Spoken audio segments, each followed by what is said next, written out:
नमस्कार, good morning, Radhe Radhe आप सभी प्यारे बच्चों को। उम्मीद है आप सभी लोग अच्छे होंगे और आपकी पढ़ाई बहुत अच्छी चल रही होगी। तो बच्चों, एग्ज़ाम आपके नज़दीक आ गया है और आप लोग खूब अच्छी तरीके से पढ़ाई कीजिए। इसी के साथ मैं लेकर आया हूँ सोशल साइंस 2026 का प्री बोर्ड पेपर, जिसमें मैंने आपको व्याख्या सहित और महत्वपूर्ण बिंदु सहित 20 ऑप्शनल क्वेश्चन के आंसर दिए हैं। पूरे वीडियो को ध्यान से देखिए और अपनी तैयारी को मजबूत कीजिए। तो चलिए शुरू करते हैं पहले क्वेश्चन से। तो पहला क्वेश्चन है, फ्रांस की क्रांति कब हुई थी? तो मित्रों, आप सभी को पता होगा कि फ्रांस की क्रांति 1789 ईस्वी को हुई थी ना। इस आइए व्याख्या देख लेते हैं। तो व्याख्या है, फ्रांस की क्रांति 1789 ईस्वी में हुई थी। इस क्रांति का मुख्य कारण निरंकुश राजशाही, आर्थिक संकट और जनता पर लगाए गए भारी कर थे। आप सभी लोग कमेंट में कमेंट करके बताएंगे कि फ्रांस के राजा कौन थे उस समय और उन्होंने जनता के ऊपर कौन कौन से कर लगाए थे। तो चलिए आगे देखते हैं। इस क्रांति ने स्वतंत्रता, समानता और बंधुत्व के सिद्धांत को जन्म दिया और आधुनिक लोकतंत्र की नींव रखी। आप सभी लोग इस क्वेश्चन से एक क्वेश्चन का और जवाब देंगे। तो आप बताएंगे कि फ्रांस के जो राजा थे उनका क्या नाम था और उनकी पत्नी जो रानी थी उनका क्या नाम था। आइए इसके अतिरिक्त महत्वपूर्ण बिंदु देख लेते हैं। तो अतिरिक्त महत्वपूर्ण बिंदु में बिंदु नंबर फर्स्ट है, स्वतंत्रता, समानता और बंधुत्व का नारा इसी क्रांति से जुड़ा है। चलिए सेकंड पॉइंट देख लेते हैं। इस क्रांति ने लोकतंत्र और गणतंत्र की नींव रखी। आइए थर्ड पॉइंट देख लेते हैं। यूरोप के अन्य देशों में भी राष्ट्रवाद की भावना फैली। तो दोस्तों, एक क्वेश्चन से लगभग मैंने आपको 5 से 6 क्वेश्चन बता दिए हैं। चलिए इसी के साथ बढ़ते हैं क्वेश्चन नंबर सेकंड पर। आइए देखते हैं।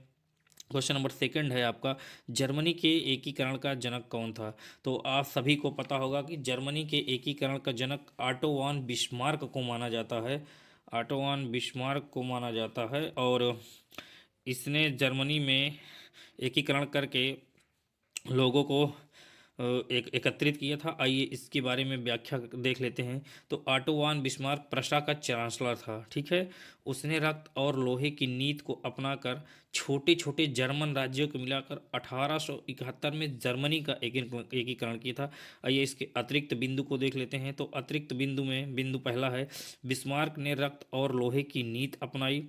से दूसरा है, प्रशा के नेतृत्व में 3 युद्धों द्वारा एकीकरण किया गया था। और तीसरा है, 1871 में जर्मन साम्राज्य की स्थापना हुई। तो मित्रों, आप सभी लोग कमेंट में कमेंट करके बताएंगे रक्त और लोहे की नीति क्या होती है। आप सभी बताएंगे रक्त और लोहे की नीति क्या होती है। चलिए इसी के साथ क्वेश्चन नंबर 3 पर चलते हैं। तो क्वेश्चन नंबर 3 है, भारत का पहला लौह इस्पात संयंत्र कहाँ स्थापित किया गया? तो मित्रों, आप सभी को पता होगा कि भारत का पहला लौह इस्पात संयंत्र जमशेदपुर में स्थापित किया गया था। आइए इसकी व्याख्या देख लेते हैं।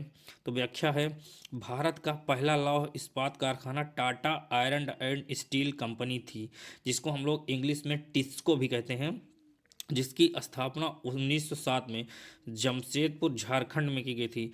जो जमशेदपुर झारखंड में है वो पहले बिहार में हुआ करता था, बाद में बिहार से राज्य को काट करके झारखंड राज्य बनाया गया। स्थान यह स्थान कच्चे माल और परिवहन की सुविधा के कारण चुना गया था। चलिए इसके अतिरिक्त बिंदु के बारे में जान लेते हैं। इसकी स्थापना 1907 में टाटा समूह द्वारा की गई थी। चलिए सेकंड नंबर है, कोयला, लौह अयस्क और जल की पर्याप्त उपलब्धता थी। और थर्ड नंबर है, यह भारत के औद्योगिकरण में महत्वपूर्ण साबित हुआ। तो आप सभी लोग कमेंट में कमेंट करके बताएंगे कि Tata iron and steel company के चेयरमैन कौन थे और उनकी मृत्यु कब हुई थी। चलिए आइए क्वेश्चन नंबर 4 पर चलते हैं। तो आप लोग बताएंगे अंतर्राष्ट्रीय विश्व बैंक की स्थापना की कब की गई थी? तो मित्रों, अंतर्राष्ट्रीय विश्व बैंक की स्थापना सन 1944 में की गई थी और इसको इंग्लिश में इंटरनेशनल मनी फंड भी कहा जाता है। आइए इसके बारे में जान लेते हैं। तो व्याख्या है इसकी, विश्व बैंक की स्थापना 1944 में अमेरिका के ब्रिटेन वुड्स सम्मेलन में की गई थी। चलिए ठीक है। और इसका उद्देश्य युद्ध से तबाह देशों का पुनर्निर्माण और विकासशील देशों को आर्थिक सहायता देना था। तो इसका उद्देश्य था कि जो युद्ध में देश तबाह हो गए हैं या ख़त्म हो गए हैं उनको फिर से बनाया जाए, और जो विकासशील देश, जो अभी विकसित देश नहीं है, उनको पैसा दे करके, मतलब सहायता दे करके उनको आर्थिक स्थिति से उनकी अच्छी की जाए। आइए अतिरिक्त बिंदु देख लेते हैं। तो अतिरिक्त बिंदु है, यह विकासशील देशों को ऋण और तकनीकी सहायता देता है। चलिए सेकंड नंबर है, गरीबी उन्मूलन इसका प्रमुख लक्ष्य था, और यह संयुक्त राष्ट्र से जुड़ी संस्था है। चलिए इसी के साथ आगे बढ़ते हैं क्वेश्चन नंबर 5 पर। विश्व में आर्थिक महामंदी कब आई थी? तो जैसा कि आप लोग को दिख रहा होगा ऑप्शन में पहले से ही टिक कर दिया गया है। तो विश्व में आर्थिक महामंदी 1929 में आई थी। आइए इसकी व्याख्या देख लेते हैं। तो व्याख्या है, 1929 में अमेरिका के शेयर बाजार, कहाँ के? अमेरिका के शेयर बाजार में गिरावट के कारण आर्थिक महामंदी की शुरुआत हुई थी। अच्छा, आप लोग सबसे पहले तो ये बताएंगे कि आर्थिक महामंदी क्या होती है। आप लोगों को पता होना चाहिए कि आर्थिक महामंदी क्या होती है। कमेंट बॉक्स में आप लोग कमेंट करके बताएंगे। इसका प्रभाव पूरी दुनिया पर पड़ा, उद्योग बंद हुए, बेरोजगारी बढ़ी और व्यापार ठप हो गया। चलिए इसके बारे में अतिरिक्त बिंदु क्या क्या है। इसके अतिरिक्त बिंदु हैं कि आर्थिक महामंदी के कारण उद्योग बंद हुए और बेरोजगारी बढ़ गई। फिर सेकंड नंबर पर है, अंतर्राष्ट्रीय व्यापार में भारी गिरावट आई। और तीसरे नंबर पर है, किसानों और मजदूरों को स्थिति खराब हो गई। तो आप सभी लोग कमेंट में बताएंगे कि आर्थिक महामंदी क्या होती है। चलिए इसी के साथ क्वेश्चन नंबर 6 पर चलते हैं। तो क्वेश्चन नंबर 6 है, कॉर्न लॉ किस देश से संबंधित है? तो दोस्तों आप सभी लोग मुझे बताएंगे कि कॉर्न लॉ किस देश से संबंधित है। आइए देखते हैं कॉर्न लॉ के बारे में। तो दोस्तों कॉर्न लॉ ब्रिटेन से संबंधित है। कहाँ से? ब्रिटेन से, ग्रेट ब्रिटेन से संबंधित है। आइए इस कॉर्न लॉ के बारे में जान लेते हैं कि ये क्या था। तो दोस्तों कॉर्न लॉ ब्रिटेन में लागू कानून था। ठीक है, ब्रिटेन में लागू किया गया था यह कानून, जिसके तहत विदेशों से अनाज आयात पर भारी कर लगाया जाता था। ठीक है, विदेशों से अनाज आयात पर, जैसे किसी ब्रिटेन के अलावा किसी और देश से कोई अगर अनाज वहाँ पर ट्रांसपोर्ट किया जाता था तो वहाँ पर उसके लिए भारी कर लगाया जाता था, ताकि घरेलू किसानों को संरक्षण मिल सके। सही किया था उसने, एक तरह से घरेलू किसानों को संरक्षण देने के लिए उसने ऐसा काम किया था। तो आप सभी लोग सबसे पहले तो कमेंट बॉक्स में कमेंट करके बताएं कि संरक्षण किसे कहते हैं। आइए इसके अतिरिक्त बिंदु को देख लेते हैं। अतिरिक्त बिंदु है, इसका उद्देश्य घरेलू किसानों की रक्षा करना था। ठीक, चलिए इसमें से खाद्य पदार्थ महंगे हो गए, बाद में जनता के विरोध से इसे हटाना पड़ा। वहाँ की जनता ने ही इसका विरोध कर दिया था, इसको इस कारणों को हटाना पड़ा। आइए इसी के साथ चलते हैं क्वेश्चन नंबर 7 पर। तो क्वेश्चन नंबर 7 है, हिंदी क्या है? पूछ रहा है कि हिंदी है, तो आप लोग को बताना होगा हिंदी क्या है। हिंदी है राजभाषा है, या राष्ट्रभाषा है, या राजभाषा है, क्षेत्रीय भाषा है। तो दोस्तों भारत के संविधान में हिंदी को एक राजभाषा माना गया है, ना को तो राज्य भाषा है, और ना ही राष्ट्रभाषा है, और ना ही क्षेत्रीय भाषा है। इसको एक राजभाषा माना गया है। हिंदी के अतिरिक्त अंग्रेजी को भी राजभाषा मानते हैं। यह कोई भारत की राष्ट्रीय भाषा नहीं है। आइए अतिरिक्त बिंदु देख लेते हैं। भारत की कोई राष्ट्रीय भाषा नहीं है। हिंदी देवनागरी लिपि में लिखी जाती है, और अंग्रेजी सहराज भाषा है। तो चलिए इसी के साथ क्वेश्चन नंबर 8 पर चलते हैं। तो है, जनसंघ की स्थापना कब हुई थी? तो मित्रों आप सभी लोग बताएंगे जनसंघ की स्थापना कब हुई थी। चलिए बता देता हूँ, उसके बाद आप लोग कमेंट करके बताइए कि जनसंघ से कौन सी पार्टी बाद में भारत की राष्ट्रीय पार्टी बनी। तो दोस्तों जनसंघ की स्थापना 1951 में हुई थी। इस पार्टी को स्थापित किया था श्यामा प्रसाद मुखर्जी ने। बाद में यही पार्टी, जो कि मौजूदा समय में उत्तर प्रदेश की सरकार और भारत की सरकार दोनों चला रही है, तो इस पार्टी का नाम है भारतीय जनता पार्टी। आइए देखते हैं इसके अतिरिक्त बिंदु के बारे में। यह पार्टी एक राष्ट्रवादी राजनीतिक दल है, और बाद में यही दल भाजपा का आधार बना। इसका उद्देश्य राष्ट्रीय एकता है। चलिए आइए क्वेश्चन नंबर 9 पर चलते हैं।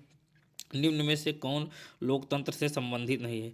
तो आप लोग बताएंगे कि लोकतंत्र से संबंधित कौन सी चीज़ें नहीं हैं। तो भैया ऑप्शन ए है जनमत, ऑप्शन बी है राजनीतिक दल, ऑप्शन सी उत्तरदायी शासन, और ऑप्शन डी है बहुसंख्यक शासन।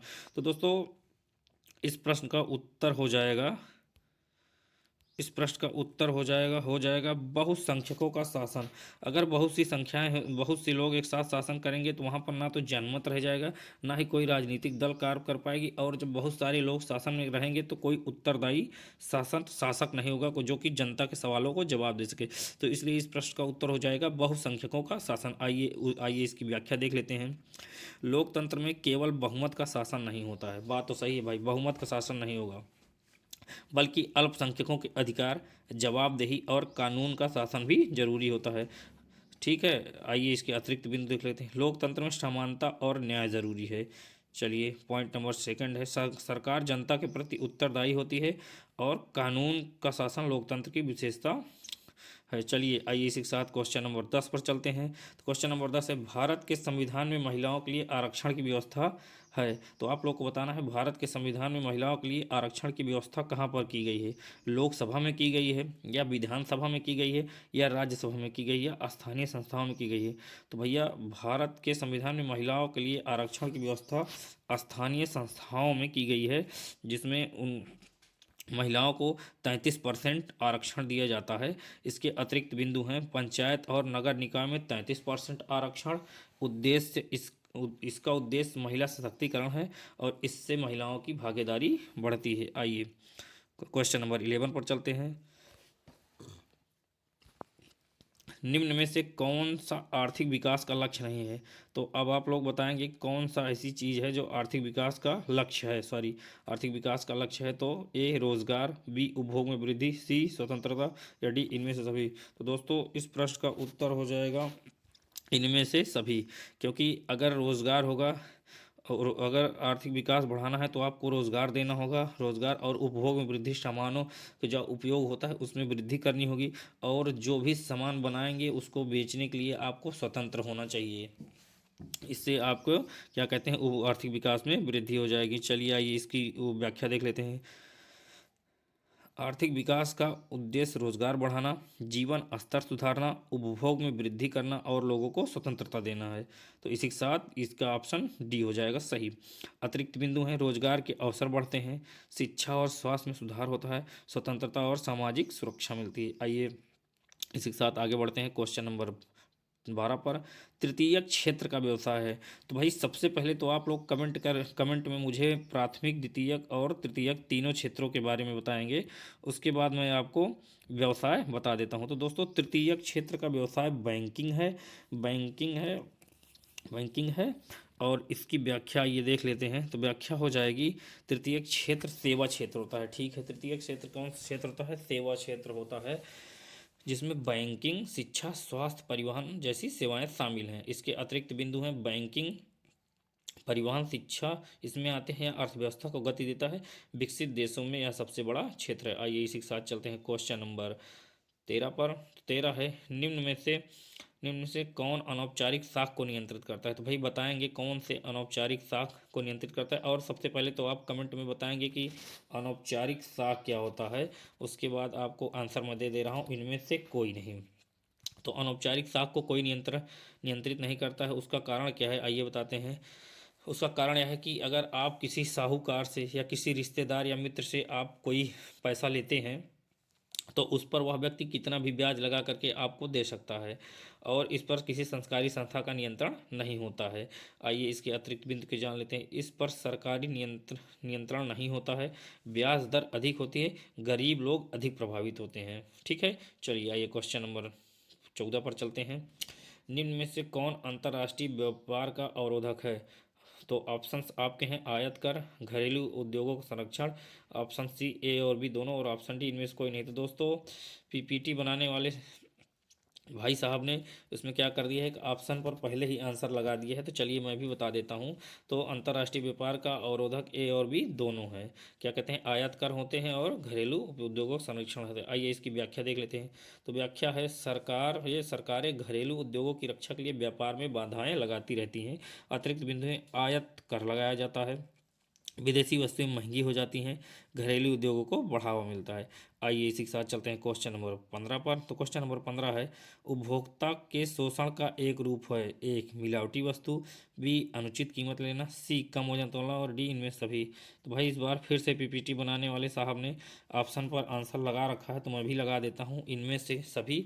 लेकिन आपको बताना होगा उपभोक्ता शोषण कैसे किया जाता है। तो दोस्तों, उपभोक्ता शोषण, अगर आप किसी दुकान पर जाएंगे, यदि आपको मिलावटी वस्तु जैसे चावल हो गया, दाल हो गया, उसमें जैसे कंकड़ पत्थर अगर मिला कर दे दे रहा है तो वह मिलावटी वस्तु हो जाती। अनुचित कीमत लेना, एमआरपी यानी मैक्सिमम रिटेल प्राइस से अधिक अगर कोई कीमत लेता है तो वो अनुचित कीमत हो जाता है, वो भी शोषण के एक रूप है। और फिर कम वजन तोलना, जैसे कभी कभी सामान लेते वक्त कोई सामान अगर आप ले रहे हैं तो उसमें कम वजन तौल दे रहा है, 1 किलो के सामान में 800 ग्राम 900 ग्राम चीज़ तौल दे रहा है, तो वह क्या हो गया, वो भी आपका एक शोषण हो गया। आइए इसी के साथ इसकी व्याख्या देख लेते हैं। तो व्याख्या है, उपभोक्ताओं को गलत वस्तु या सेवा दी जाती है तो उसे उपभोक्ता शोषण कहते हैं। आइए अतिरिक्त बिंदु, मिलावट एक प्रमुख रूप है, गलत वजन और कीमत भी शोषण है, उपभोक्ता कानून से सुरक्षा और मिलती है। तो दोस्तों, आप लोग हमें कमेंट करके बताएंगे कि उपभोक्ता कौन होता है। चलिए इसी के साथ क्वेश्चन नंबर 16 पर चलते हैं। संपूर्ण उत्तरी मैदान बना है। तो भाई अब बताने की तो ज़रूरत हमको लग ही नहीं रही है, लग इसलिए नहीं रही है क्योंकि यहाँ पर आंसर पहले ही लगा हुआ है, तो मैं भी लगा दे रहा हूँ। संपूर्ण उत्तरी मैदान जलोढ़ मिट्टी से बना हुआ है। आइए इसी के साथ क्वेश्चन इसका व्याख्या देख लेते हैं। उत्तरी मैदान जलोढ़ मिट्टी से बना है, और जलोढ़ मिट्टी जो होती है बहुत उपजाऊ होती है, ठीक है। यह घनी जनसंख्या है, यहाँ घनी जनसंख्या है, कृषि के लिए अनुकूल क्षेत्र और गंगा यमुना नदी प्रणाली से बना हुआ है। चलिए क्वेश्चन नंबर 17, निम्नलिखित में से कौन वन संसाधनों के सिकुड़ने का कारण नहीं है। तो मोस्ट इम्पॉर्टेंट क्वेश्चन है ये, काफ़ी सारे लोगों ने काफ़ी तरह के आंसर दिए हैं, जबकि इस प्रश्न का आंसर ये हो जाएगा कारण नहीं है। वन संसाधनों के सिकुड़ने का कारण नहीं, तो वनों का विस्तार, आरक्षित वनों का विस्तार। अगर आप वनों को अधिक से अधिक विस्तारित करेंगे तो वह क्या होगा, सिकुड़ेगा नहीं, जबकि और फैलेगा। और ठीक है, और काफ़ी सारे लोगों ने गलत गलत या सही सही जो भी है अपने हिसाब से आंसर दिया है। चलिए इसकी व्याख्या देख लेते हैं।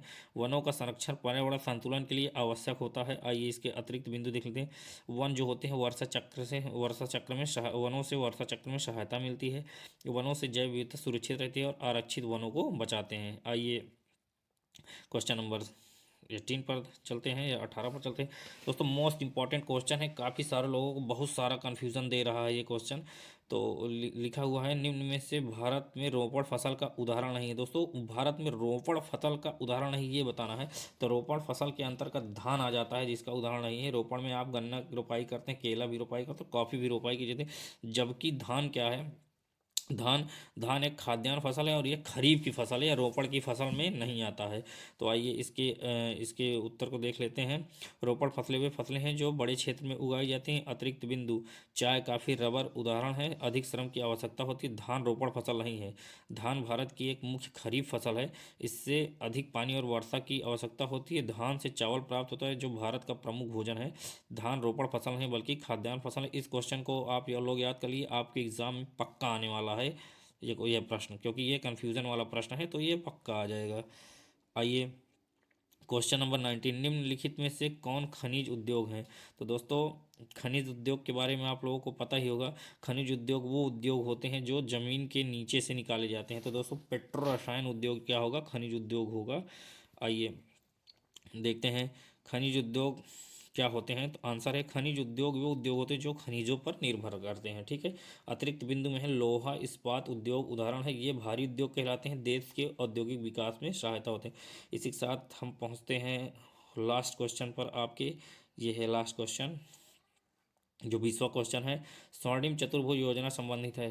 तो दोस्तों, स्वर्णिम चतुर्भुज योजना अब बताने की ज़रूरत नहीं, पीपीटी बनाने वाले महोदय जी ने इसमें भी लगा रखा है, ठीक। तो स्वर्णिम चतुर्भुज योजना राष्ट्रीय राजमार्ग विकास से संबंधित है। इसका उद्देश्य है कि चारों तरफ की रोडों को यानी राष्ट्रीय राजमार्गों को जोड़ा जाए, चाहे ईस्ट वेस्ट नॉर्थ साउथ हो, किसी भी देश से हो। तो आप सभी लोगों को इसका उत्तर बता देते हैं। स्वर्णिम चतुर्भुज योजना भारत के 4 महानगरों को सड़कों को जोड़ती है। अतिरिक्त बिंदु है, इससे परिवहन तेज हुआ है, व्यापार और उद्योगों को बढ़ावा मिलना। यह राष्ट्रीय राजमार्ग विकास परियोजना है। तो दोस्तों, कैसी लगी आपको क्लास? आप हमें क्लास कमेंट करके ज़रूर बताएं, और सारे प्रश्नों को जो मैंने वीडियो में पूछ रखा है उसको उत्तर आप ज़रूर कमेंट में कमेंट करके लिखें। और अगर क्लास पसंद आई हो तो उसको लाइक करें, अपने दोस्तों में शेयर करें और मेरा उत्साहवर्धन करें। ऐसे ही मैं आपको एग्ज़ाम में आने वाले अन्य महत्वपूर्ण प्रश्नों को अभी और सारी सीरीज़ लेकर आऊँगा और बताता रहूँगा। धन्यवाद।